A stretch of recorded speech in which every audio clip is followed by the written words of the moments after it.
right, and we are back for the second and final review of the week. We got Lucah, Born of a Dream. And since we were gifted the Nintendo Switch version, here is Galax to attempt to talk about the game. Take it away. So this game made me kind of uncomfortable playing it in a few ways, and that was definitely kind of the point. It has a very stark visual style of like bright scratches that are either white or a few bright colors on black that can be a little bit harsh on the eyes. The default control configuration of the buttons is kind of uncomfortable. It puts the melee attack buttons on the upper and right of the four face buttons. You can configure some of them, but the heavy attack is always on cancel, so there's a limited amount that you can do that unless you want to be exiting menus by accident. It gives you a map with a lot of paths that you have to choose between, but when you go down a path, a lot of the time, dark blotchiness covers up the way you came from, and you can't go back that way, and it says you cannot brave the darkness. You do sort of eventually can go back usually, but you often have to go the long way around or like beat a boss first or something.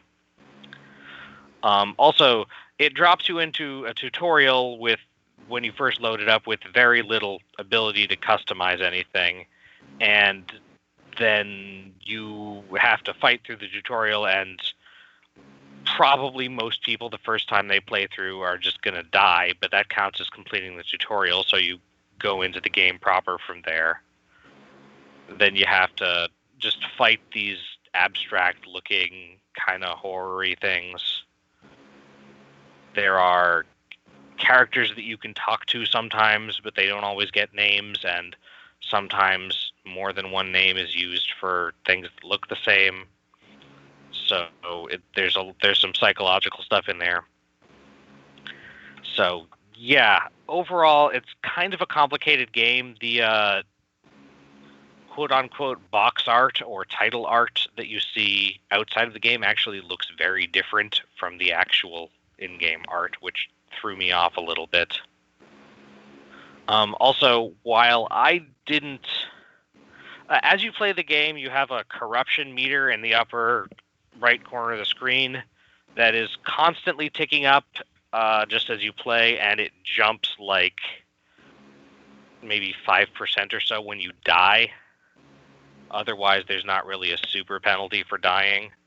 You just go back to your last checkpoint. But when that reaches 100, I understand the game ends, but then you can go into a new game plus that reveals more about the game's like plot and metaplot somehow. So I didn't get that far, but it's interesting. The game kind of expects you to fail a lot because it's hard.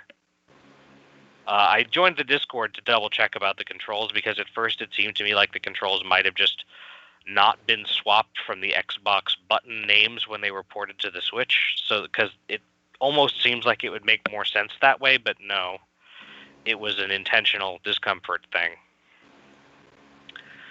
Mechanically, your character has a light melee attack, a heavy melee attack, and after a certain point, pretty early on, a familiar attack, which is usually a ranged attack.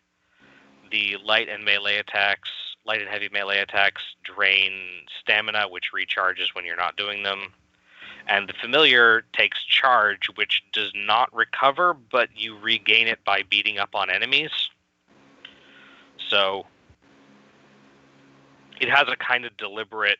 you still have to be quick, but it's a kind of very deliberate fighting style where you have to, like, whack the enemy, and then when they're charging up their attack, get away and shoot at them for a while, and then go back and whack them again. You also, throughout the game, you gain different mantras, I think, and also different familiars where you can change what... It's not like an elemental system, but what kind of attacks you have, so you can make So like the second one, the default one is the cyan, which is just like the melee attacks are like sword and harder sword, and then the ranged one is like a rifle. Then shortly into the game, you get a green one that the ranged attack is like almost like a throwing knife and I don't know, throwing axe, I guess. They're ranged. You get a range on your basic melee attacks, and the familiar attack for that version is a short-ranged shotgun. And then there are more of those as you go in the game. There's one that is purple that I got that is still short range like the sword, like the cyan one, but it does more damage and is faster, but I think the range is even shorter. And you can actually customize separately what your light and heavy melee attacks do. And then the familiar, you actually get different familiars. They don't upgrade at the same time. And also you gain other abilities that you can do to, like, passively improve certain things or make you have the ability to slow down time a little when you do a dodge, because there's like a dodge roll type thing. And at the beginning of the game, you get like a set of items or abilities. The one you start the game with is resets, which there's a button that the item is set to, and with the resets you can, if an encounter is going badly, you can reset back to the beginning of that encounter three times to try again, which I thought was nice. Without that, I definitely wouldn't have been able to do anywhere near as well as I did, because it lets you fairly quickly go back and try something else differently, like if you aggro the wrong thing. Unfortunately, I feel like I just didn't get far enough in the game to really get a whole lot of the plot, but you are... Lucah isn't entered as the character's default name. I used my name, but I think Lucah is like the intended default name. And like Born of a Dream is like, some of it is definitely mental or metaphorical. But I didn't get to the point where you find out exactly what. Have you guys any questions or anything about this looking at it? Not really. Not anything you haven't covered. Mm-hmm. Yeah, a lot of the stuff that I came into in doing research about it, because my first experience with the game, I didn't like it. And I wasn't sure, but when I looked it up, it's like the creator said that he wanted it to invoke a sense of anxiety, and a lot of the combat and stuff was designed to be kind of representative of spectacle fighter things, but also like Dark Souls, where it's kind of a spectacle, but it's also like you have to be deliberate and time things well and not just mash. So that helped me get through a little bit further in things that I couldn't get through. But also it also explained why I was not enjoying the game, because it doesn't seem like it's really intended to be enjoyed. It's just intended to be experienced. So yeah, I don't know. If that sounds interesting to you, this does seem like a interesting game that could be thought or feeling provoking. That seems to be what it's going for. Mm-hmm. No, it's a story or experience first, gameplay second kind of deal. Mm-hmm.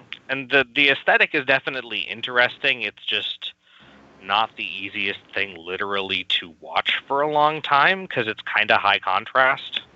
Yeah.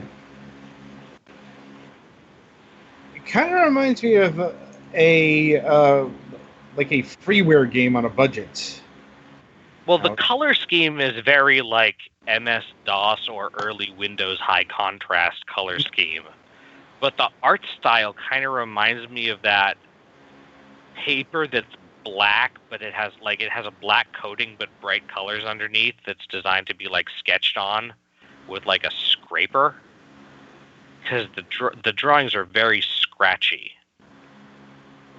And when you get text, it's in that very plain font usually, and it's not quote-unquote friendly or literally friendly. So, yeah. I think this game is worth something as an experience. It's definitely an interesting concept, but don't go into it expecting to exactly have a fun time.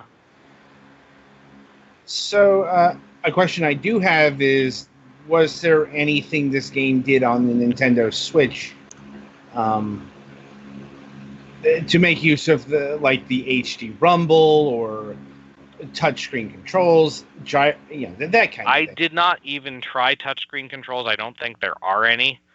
It looks, at first I thought it was kind of a twin-stick shooter, but no, the ranged attacks, the melee attacks pretty much go in the direction you're moving or toward the nearest enemy if you're not moving, or the direction you were moving last, and the ranged attacks somewhat frustratingly usually go toward the nearest enemy, but sometimes it has a different opinion about who the nearest enemy is than people with actual eyes.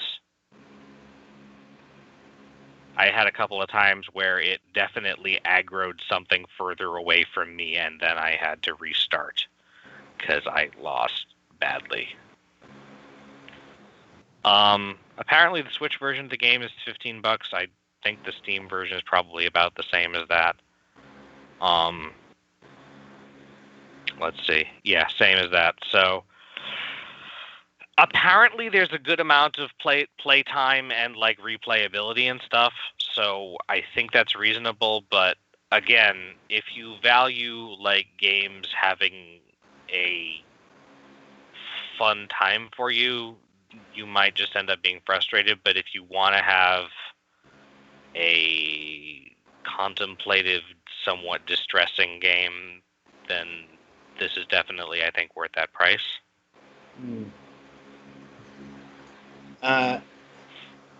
Okay. Anything else? I guess you could wait until it was on sale a little bit. I doubt the Switch version will be on any significant kind of sale anytime, so on account of it's the Switch. Yeah. No, that's about all I really got out of it. I'm sorry I don't have like more deep plot insights than that, but even the scenes that I did see were a little bit obtuse. Right. Like, there's a scene where like you get to a town and everybody's flagellating themselves, and then like the head guy in charge of the priest and stuff goes over and some kind of angel thing appears, and then you restart at the beginning of the stage, only everything's painted red and everything seems to be dead. So yeah, not a happy time. Duly noted. And so that'll about do it for this installment of the Fragments of Silicon reviews. Coming up on the week ahead, no Friday show this week, or no Euro interview. So on Wednesday, July 17th, we'll be having Kathy Flood of the Cascade Game Foundry on the program. We will be starting at 9 p.m. And because they have an engagement at 10 p.m. So a little earlier than usual? Right. Okay, I think I can do that. No, I mean, it's not the first time we've ever had to deal with somebody who had to start slightly early. So, but until then, I wish you... Adam wishes you good gaming. Yeah, hello? You're back. That was weird. Like, yeah. I got some... Anyway, I wish you good gaming.